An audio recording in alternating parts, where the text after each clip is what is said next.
আপনারা কি কখনো আমলকিকে এইভাবে খেয়ে দেখেছেন? একদম শুকনো, চটপটে, মজাদার একটা রেসিপি। আর এই আমলকিটা কিন্তু শোকানোর জন্য কোনো রকম রোদ্দুরের প্রয়োজন হয় না।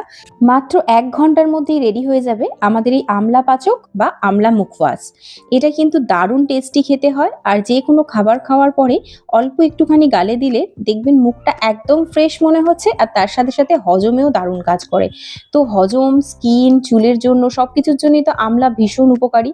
তো সেই কারণেই আজকে একটা বিশেষ রেসিপি নিয়ে আপনাদের কাছে চলে এলাম। আশা করছি আপনাদের ভীষণ ভালো লাগবে। চলুন তাহলে ঝটপট স্টার্ট করে দিই রেসিপিটা। আর ভালো লাগলে ভিডিওটা অবশ্যই কিন্তু আমার চ্যানেলটিকে সাবস্ক্রাইব করতে ভুলবেন না। আমি এখানে প্রথমে 1/2 কেজি বড় বড় সাইজের আমলকি নিয়েছি। আমলকিগুলোকে গ্রেট করে নেব।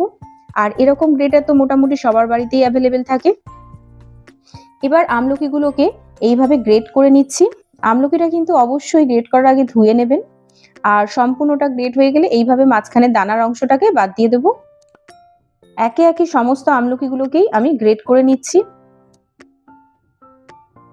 দেখতেই পাচ্ছেন এতটা পরিমাণ কিন্তু আমলকি আমার রেডি হয়ে গেছে গ্রেট করার পর।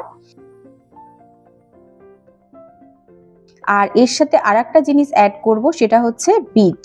বিটটা কিন্তু টোটালি অপশনাল, আপনাদের ইচ্ছা হলে দেবেন, না হলে নাও দিতে পারেন। আমি শুধু সুন্দর একটা রং আসার জন্য বিটটা ব্যবহার করছি। তাছাড়া বিটও কিন্তু আমাদের শরীরের জন্য প্রচুর উপকারী। আর যে কোনো সিজনের সবজি তো ভীষণ আমাদের খাওয়া খুবই উপকার, সেই জন্য বিটটা ব্যবহার করেছি। এতে খুব সুন্দর একটা কালার এসে যাবে। আর আপনাদের যদি কালারের প্রয়োজন না থাকে সেক্ষেত্রে শুধু আমলকি দিয়েও কিন্তু এটা বানাতে পারেন। বানানো খুবই সহজ।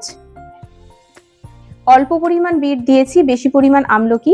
অল্প পরিমাণ দেওয়ার কারণ হলো বিটটা এই সাদা রঙের সাথে মিশে গিয়ে কিন্তু খুব সুন্দর একটা দেখুন হালকা গোলাপি মতো রং এসে গেছে। তো ব্যাস রেডি হয়ে গেল। এবার এটাকে বানিয়ে নেওয়ার পালা। বানানোর আগে এখানে আমি একটা স্ট্রেনারের মধ্যে বা ছাঁকনির মধ্যে বিট আর আমলা গ্রেট করা সমস্ত দিয়ে দিলাম। দিয়ে কি করব, এক্সেস যে জুসটা সেটাকে আমি হাত দিয়ে চেপে চেপে বার করে নেব। এইভাবে চাপলে দেখবেন অনেকটা পরিমাণে এই যে জুসটা কিন্তু বেরিয়ে যাবে আমলকি আর বিটের।